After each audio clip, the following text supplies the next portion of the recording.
Hello दोस्तों, मैं हूं आपका दोस्त विशाल। स्वागत करता हूं आज आपका ही channel the mission for MA. दोस्तों, आज का टॉपिक बहुत ही ज़्यादा प्यारा टॉपिक होने वाला है, क्योंकि आज जिस टॉपिक के बारे में हम बात करने वाले हैं वो है डाइजेशन, मतलब पाचन। दोस्तों, हम बेसिकली बहुत सारी चीज़ों को खाते हैं, वो हमारे शरीर में किस तरीके से डाइजेस्ट होती हैं, आज हम इसी चीज़ के बारे में जानेंगे। आपने सुना होगा बहुत सारे लोग किसी चीज़ को खा लेते हैं तो उनके गैस बन जाती है या उनका पेट फूलने लग जाता है। तो ये किन कारणों से होता है, ये हम आज डाइजेशन में समझेंगे। तो दोस्तों, आइए चलते हैं डाइजेशन को समझते हैं कि डाइजेशन क्या होता है, चीज़ों को खाते हैं उनका पाचन किस तरीके से होता है और कहाँ कहाँ पर जाकर किन किन चीज़ों का डाइजेशन होता है। आज दोस्तों इन्हीं सारे विषय के बारे में बात करते हैं। आइए देखते हैं डाइजेशन। दोस्तों, जैसा कि आपको पता है, डाइजेशन मतलब पाचन। पाचन किन चीज़ों का होता है, तो आप बोलेंगे जो कॉम्प्लेक्स चीज़ें होती हैं, मतलब जटिल पदार्थ का सरल पदार्थ में टूटना ही या सरल पदार्थ में कन्वर्ट होना ही डाइजेशन कहलाता है। मतलब कॉम्प्लेक्स फूड का सिंपल फूड में कन्वर्ट होना ही डाइजेशन कहलाता है। जटिल भोजन सरल भोजन,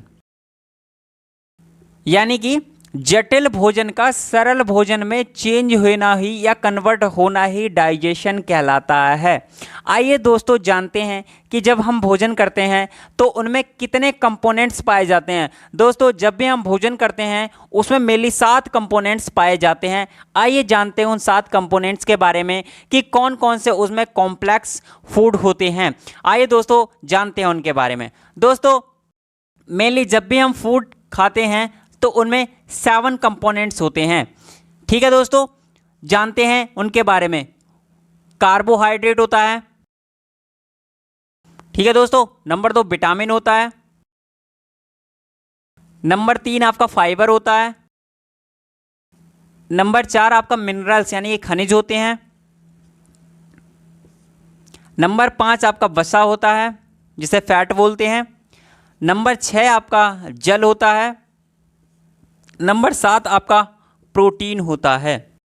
दोस्तों, जब भी हम फूड खाते हैं ये 7 कंपोनेंट्स हमारे फूड में पाए जाते हैं और ये फूड के द्वारा हमें 7 कंपोनेंट्स मिलते हैं।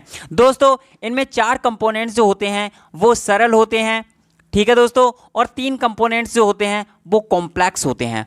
दोस्तों, जब भी कॉम्प्लेक्स फूड सरल फूड में कन्वर्ट हो जाता है, चेंज हो जाता है, तो हमें उनसे एनर्जी मिल जाती है। क्वेश्चन आपसे करेगा कि वह कौन से फूड होते हैं जो हमें एनर्जी देते हैं। तो दोस्तों, सिंपल फूड हमें एनर्जी देती हैं। क्वेश्चन आपसे ऐसे भी कर सकता है कि कॉम्प्लेक्स फूड का पाचन होता है या नहीं। जी, ये भी सही है कि कॉम्प्लेक्स फूड का पाचन होता है। कॉम्प्लेक्स फूड जब सिंपल फूड में चेंज हो जाते हैं, कन्वर्ट हो जाते हैं, देन उनका डाइजेशन हो जाता है। ठीक है दोस्तों, आइए जानते हैं वह 3 कंपोनेंट्स कौन कौन से हैं जिनका कॉम्प्लेक्स फूड में रखा जाता है और उनका डाइजेशन सिंपल फूड के थ्रू होता है। दोस्तों, अगर नंबर 1 की बात करें तो आपका हो जाता है कार्बोहाइड्रेट, ठीक है दोस्तों। सेकंड नंबर पर आता है वसा, लास्ट में आता है प्रोटीन। दोस्तों, ये तीन कंपोनेंट्स ऐसे होते हैं जो कॉम्प्लेक्स होते हैं, जिनका सिंपल फॉर्म में चेंज होता है और इनसे हमें एनर्जी मिलती है, देन हमारा डाइजेशन कंप्लीट हो जाता है। दोस्तों, कार्बोहाइड्रेट जब सिंपल फूड में चेंज होगा तो इसे किस नाम से जाना जाएगा? आप बोलेंगे ये ग्लूकोज की फॉर्म में चेंज हो जाएगा। ग्लूकोज की फॉर्म में चेंज हो जाएगा। कार्बोहाइड्रेट कॉम्प्लेक्स फूड होता है, जब ये सिंपल फूड में चेंज होगा तो ये ग्लूकोज में चेंज हो जाएगा। दोस्तों, वसा किस में चेंज हो जाएगा? तो ये फैटी एसिड में चेंज हो जाएगा, फैटी एसिड में। एंड प्रोटीन जब भी चेंज होगा सिंपल फूड में तो ये अमीनो एसिड में चेंज हो जाएगा, अमीनो एसिड। ये तीनों ही मिलकर हमारी बॉडी को क्या देते हैं? आप बोलेंगे एनर्जी देते हैं। क्या देते हैं? आप बोलेंगे एनर्जी देते हैं। ठीक है दोस्तों, जानते हैं एक बार दोबारा से कि डाइजेशन किसे कहते हैं। इस फूड का सिंपल फूड में चेंज होना ही डाइजेशन कहलाता है। जब कार्बोहाइड्रेट ग्लूकोज में, वसा फैटी एसिड में तथा प्रोटीन अमीनो एसिड में चेंज हो जाता है, देन हम कह देते हैं कि डाइजेशन हमारा कंप्लीट हो जाता है। ठीक है दोस्तों, डाइजेशन हमारा कंप्लीट हो जाता है। ठीक है दोस्तों, ये टोटल जो प्रक्रिया होती है ये दोस्तों टोटल हमारी प्रक्रिया डाइजेशन सिस्टम में चलती है। ये टोटल प्रक्रिया हमारी डाइजेशन सिस्टम में चलती है। ठीक है दोस्तों, डाइजेशन सिस्टम में चलती है। दोस्तों आगे बात कर लेते हैं कि डाइजेशन सिस्टम को कितने पार्ट्स में बांटा गया है, अर्थात ये कितने पार्ट्स में कार्य करता है। आइए दोस्तों जानते हैं डाइजेशन सिस्टम के बारे में। ठीक है दोस्तों,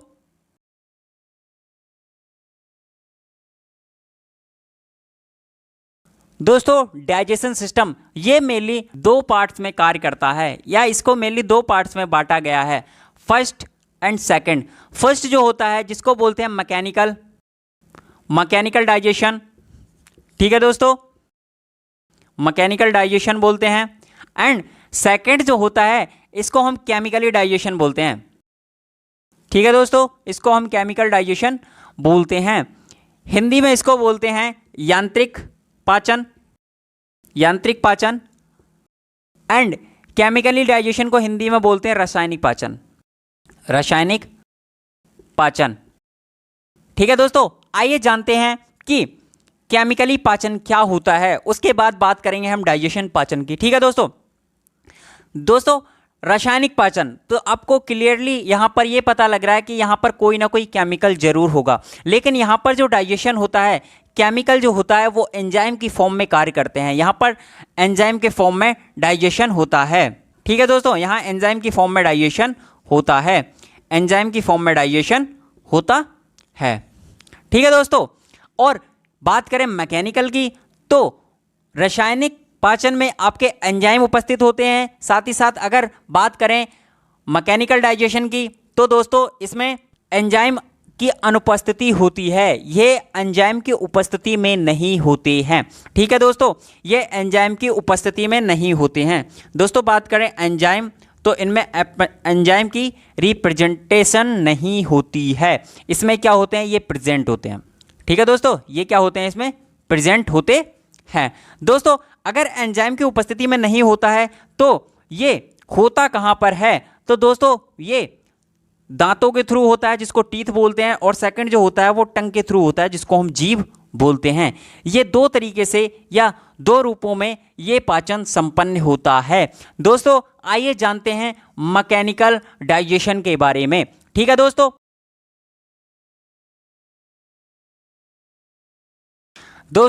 जानते हैं यांत्रिक पाचन यानी कि मैकेनिकल डाइजेशन के बारे में। ये मैंने आपको बताया था, ये दो चीज़ों के द्वारा ही पूर्ण किया जाता है। फर्स्ट आपके दांतों के थ्रू ये पूर्ण होता है, सेकंड आपके जीभ के थ्रू पूर्ण होता है। दोस्तों आइए जानते हैं दांतों के बारे में, टीथ। दोस्तों जैसा कि आपको पता है हमारे टीथ जो होते हैं ये कैल्शियम फास्फोरस के बने हुए होते हैं, कैल्शियम फास्फोरस के बने हुए होते हैं। ठीक है दोस्तों, आगे दोस्तों बात करते हैं हम टोटल टीथ की हमारे में संख्या कितनी होती है। आप बोलेंगे टोटल 32 टोटल टीथ हमारे 32 होते हैं। लेकिन कभी कभी क्वेश्चन आपसे करता है कि मनुष्य के पूर्ण जीवन काल में टोटल दांतों की संख्या कितनी होती है। आपका आंसर हो जाएगा जी 52 होती है। आप बोलेंगे 20 कौन से होते हैं, तो आप बोलेंगे 20 जो होते हैं वो मिल्क टीथ होते हैं जो 2 बार विकसित होते हैं। ये एक बार गिरने के बाद दोबारा फिर जमते हैं, इसीलिए टोटल दांतों की संख्या कितनी हो जाती है, 52 हो जाती है। ठीक है दोस्तों, बात करते हैं दोस्तों आगे टीथ के बारे में। तो आपसे क्वेश्चन करेगा दांतों का सबसे कठोरतम पदार्थ कौन सा होता है। आप बोलेंगे इनेमल होता है। ये दांतों का सबसे ऊपरी भाग में पाया जाने वाला पदार्थ होता है। दोस्तों कुछ ऐसे स्ट्रक्चर होता है दांतों का, इस टाइप से कुछ स्ट्रक्चर होता है। ये दोस्तों इसके जो ऊपरी परत पाई जाती है, ये वाली जो परत पाई जाती है ये होती है इनेमल की बनी हुई, ये सबसे कठोर होती है। ठीक है दोस्तों, बात करते हैं दांतों को कुल कितने पार्ट्स में बांटा गया है। तो दोस्तों दांत को जो सबसे ऊपरी भाग होता है इसको क्राउन बोलते हैं, एंड मिडिल भाग को नेक बोलते हैं, और सबसे नीचे वाले पार्ट को रूट बोलते हैं। तो दांत को मेनली 3 पार्ट में बांटा गया है। ठीक है दोस्तों, क्वेश्चन आपसे किस तरीके से कर सकता है आइए जान लेते हैं। क्वेश्चन आपसे करेगा दांतों के सबसे शीर्ष भाग को क्या कहा जाता है। आपका आंसर हो जाएगा क्रोन कहा जाता है। ठीक है दोस्तों, आइए नीचे जान लेते हैं कि मेनली दांतों को कितने पार्टों में बांटा गया है, टीथों को कितने पार्टों में बांटा गया है, दांतों को कितने पार्टों में बांटा गया है। दोस्तों तो दांतों को मेनली 4 पार्ट्स में बांटा गया है। ठीक है दोस्तों, आइए जानते हैं वो 4 पार्ट्स कौन कौन से होते हैं। दोस्तों ये कुछ इस टाइप से हमारे दांत बने हुए होते हैं। ठीक है दोस्तों, इस टाइप से कुछ हमारे दांतों का स्ट्रक्चर होता है। ठीक है दोस्तों,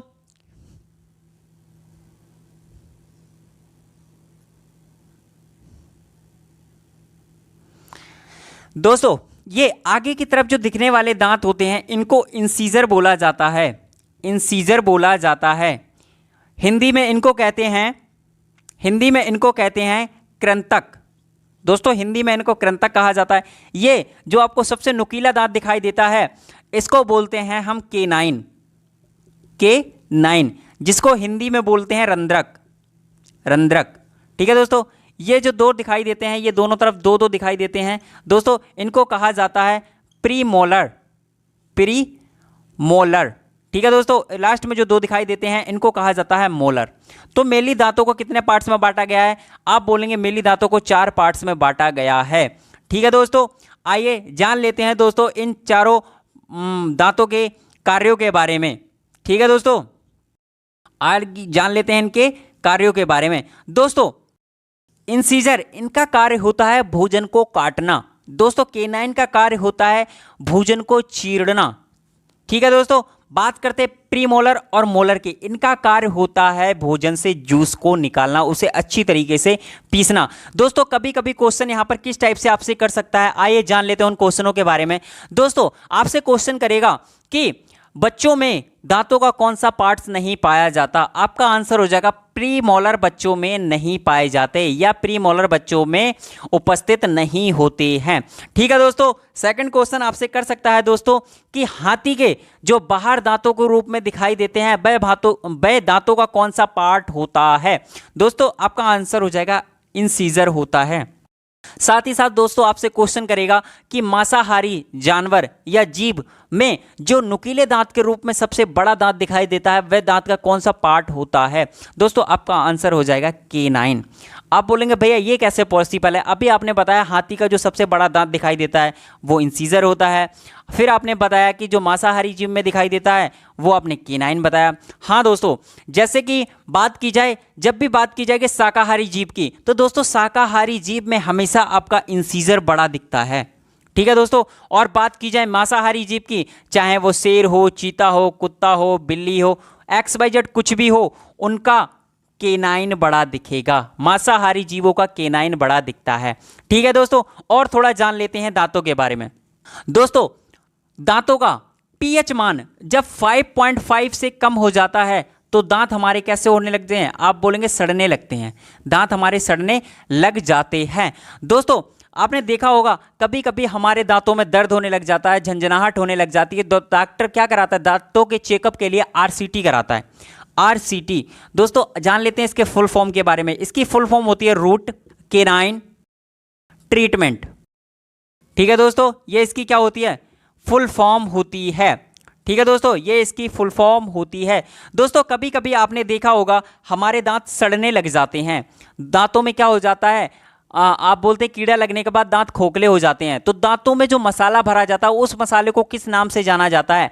तो दोस्तों उस मसाले को सिल्वर अमलगम के नाम से जाना जाता है। सिल्वर अमलगम के नाम से जाना जाता है। दोस्तों ये किससे मिलकर बना होता है? तो दोस्तों ये आपका सिल्वर प्लस मरकरी से मिलकर बना होता है। ठीक है दोस्तों, सिल्वर प्लस मरकरी से मिलकर बना होता है सिल्वर अमलगम।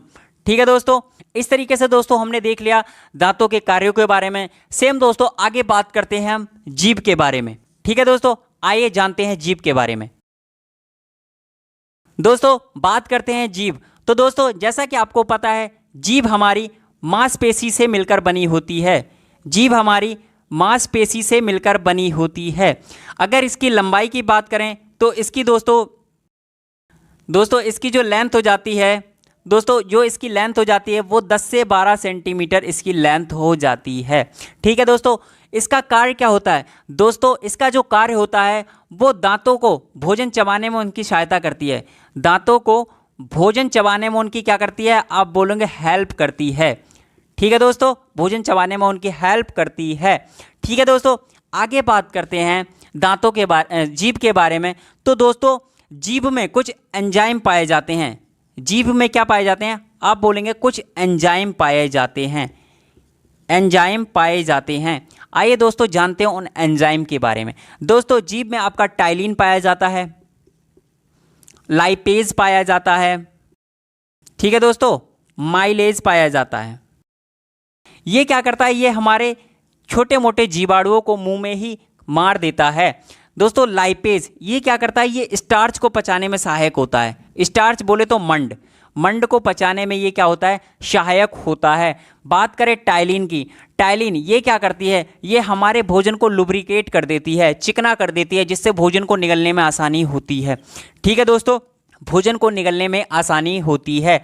ठीक है दोस्तों, आगे बात करते हैं, थोड़ा और जान लेते हैं जीभ के बारे में।